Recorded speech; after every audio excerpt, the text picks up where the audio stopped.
जय श्री राम। ना राम, हम तारा के वन ना जाए दे। ये हमारा आज्ञा बा। एजे रह तू, हमरा पास रह तू।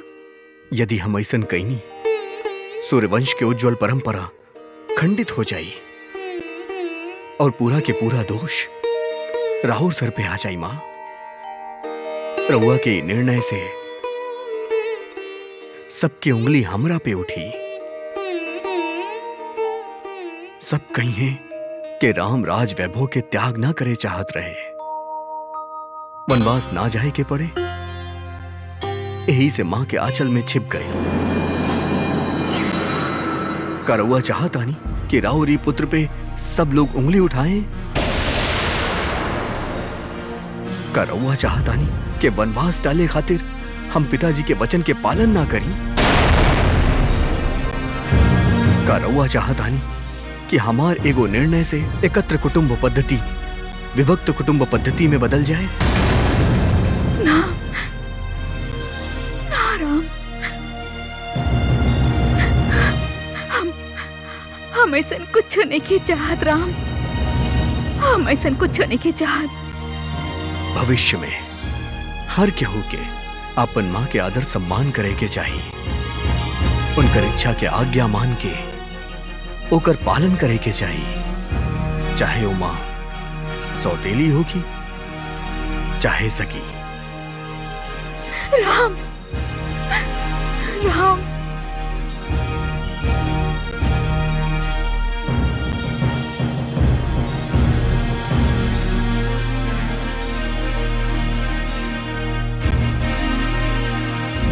हम आवतनी तारा साथे।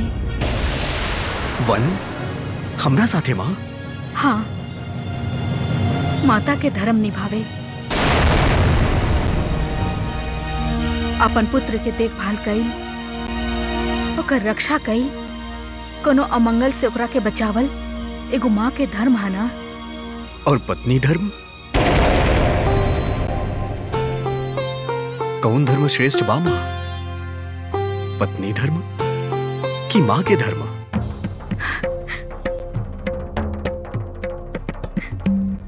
बताई माँ। पत्नी धर्म। स्त्री के पहले पत्नी धर्म निभावे के चाहिए। के कही हमरा के कौन धर्म संकट में डाल देले बाड़ी। हाथ खुलल बा, बाकी ऐसा लगा था जैसे हम बंधल बानी, चाह के भी हम तारा साथे वन में नहीं की आ सकत, काहे कि हम अपन पति के छोड़ के कहीं नहीं की जा सकत। काहे कि हमरा साथे वन में आवे के अर्थ बा महाराज के त्याग दियल। ना राम, ऐसा मत कह राम। माँ, यही से धर्म के गति जान के रउआ हमरा पे प्रसन्न होके वन जाए के आज्ञा दी, ताकि हमार वन के यात्रा मंगलमय होके 14 वर्ष तक पलक झपकत ही समाप्त हो जाई और हम अपन पिताजी के वचन के पालन करके लौट आईब और राउर चरण वंदना करब। कितना सहजता से कह दिला तू 14 वर्ष। हमरा तो तारा बिना एक एक पल एक एक युग के समान लागी राम। 14 वर्ष कैसे कटी राम? धीरज रखी माँ। 14 वर्ष के ई एक एक पल हमार परीक्षा ली है राम।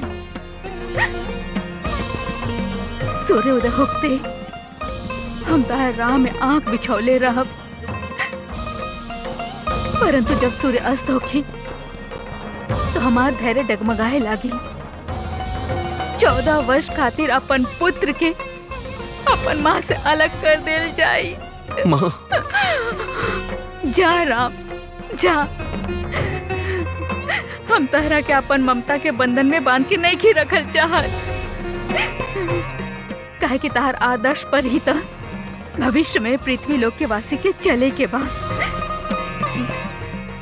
जाके अपन पिता के वचन के पालन कर।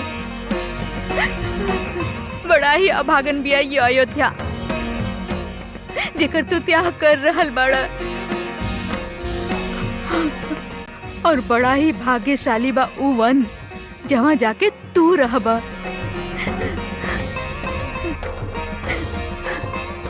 केहू देव लीला ही होगी जेकरा वजह से तारा वन में जाए के पड़ा था। माँ,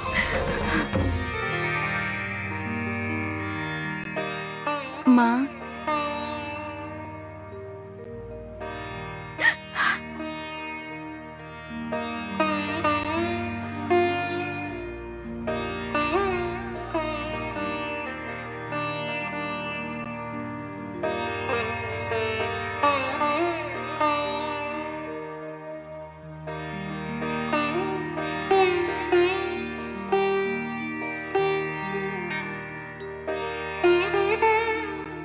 विवाह में अग्नि के साक्षी मान के पत्नी पति के वचन देवेली कि वो हर सुख दुख में, हर दशा में, हर स्थिति में अपन पति के साथ दी। माँ, अब वो वचन के पालन करे के समय आ गल बा। ई तू का बोले तारू? राम राम इनका के समझावा, ई का बोले तारी?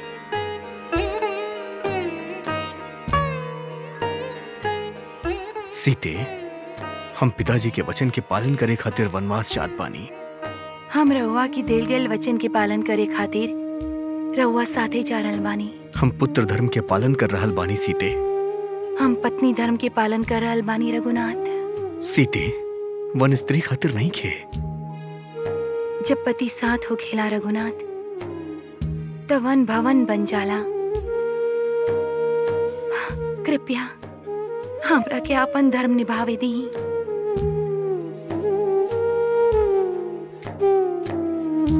सीते, वन जाए के अर्थ बा कष्ट ही कष्ट। रउआ साथे होखब त हम हर कष्ट सहन कर लेब। सीते, वन में हिंसक जानवर हुई हैं, मायावी राक्षस हुई हैं। काहे हट कर तारू सीते? वन अत्यंत कठोर और भयंकर होखेला। और जब प्रचंड धूप, शीत, वायु और वर्षा बहुत कष्ट देवेला। मार्ग में कंकड़ कांटा पे कैसे चल सकबू तू? तोहर सुंदर चरण कमल बहुत कोमल बा सीता। रघुनाथ हमरा साथ होखी है न माँ? सीते, वहाँ भूमि पे सूते के पड़ी, वहाँ कंद मूल फल के भोजन मिली। रउआ साथे हमरा उ पकवान की भोजन लागी। हर सुख है पति से जुड़ा, पति ही मंगल मूल।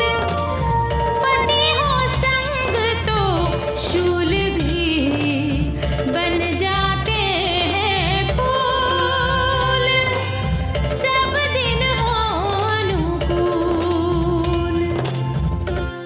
यदि हम तोहरा अपना साथे ले गईनी त लोग के निंदा के पात्र बनब।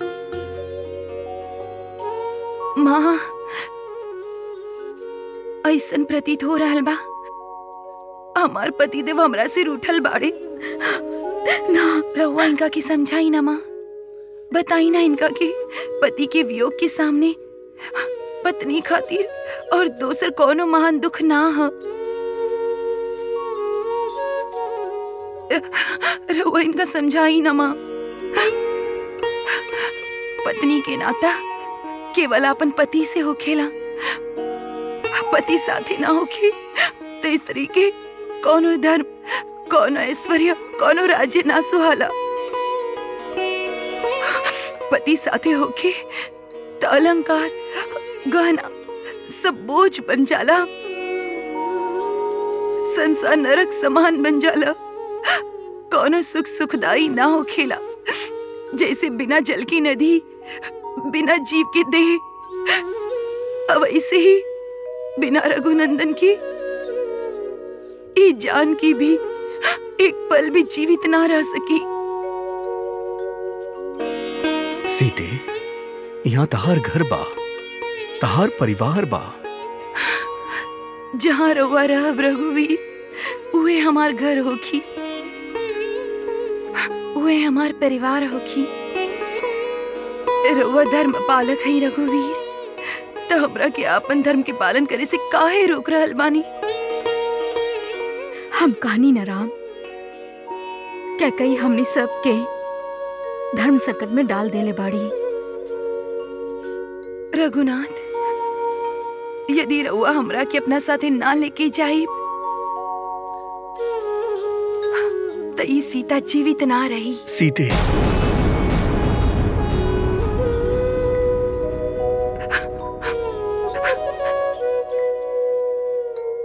प्राण वन में चल जाई प्राणनाथ,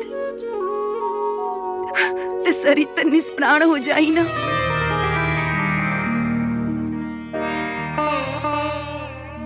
राम, तू तो सबके न्याय देवे वाला हवा, फिर तू अपन पत्नी के साथे अन्याय कैसे कर सकता रहा?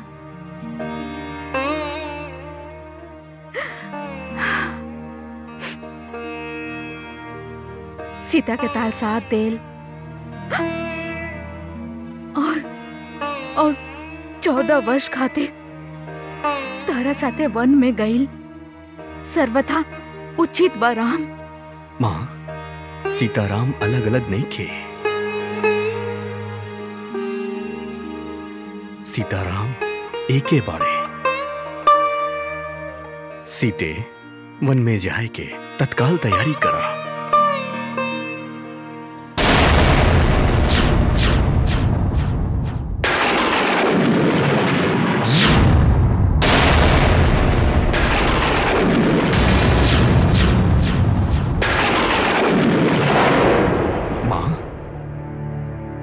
लक्ष्मण के धनुष के टंकार बता रहल बा कि लक्ष्मण क्रोधित भइल बा। ओकर संयम ओकर साथ छोड़ रहल बा। हम अपन संयम के यम के पास भेज देनी उर्मिला।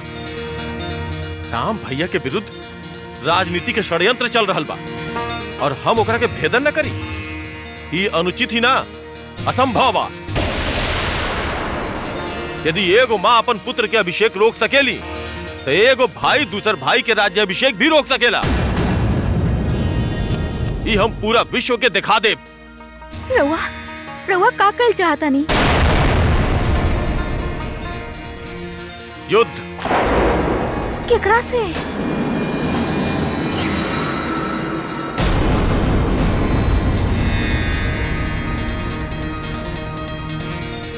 भरत से।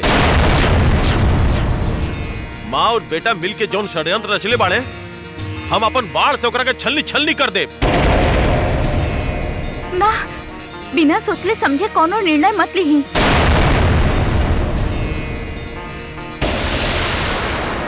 तोहरा याद बा उर्मिला, जब पिताजी उत्तरदायित्व के बंटवारा कैले रहन तो हमरा हिस्सा में अयोध्या के रक्षण के उत्तरदायित्व आयल रहे। अब हम अपन उहे उत्तरदायित्व निभाई। हमरा अयोध्या के रक्षण करे के बाद राज सिंहासन तो दूर, हम भरत के अयोध्या में पैर भी ना रखे दे। और यदि शत्रुघ्न भी भरत के साथ देलस तो हम भुला जाए कि वो हमार भाई है। हम भुला जाए कि वो हमनी दोनों एक माँ के कोख से जन्म ले बानी। भरत के आवे में अभी समय बा। हम ओकरा से पहले का करब रहो? ओकरा से पहले छोटकी माँ और पिताजी से मिलके राजनीति में कोनो उथल पुथल ना करस। ओकरा से पहले हमरा उ लोग के बंदी बनावे के होगी।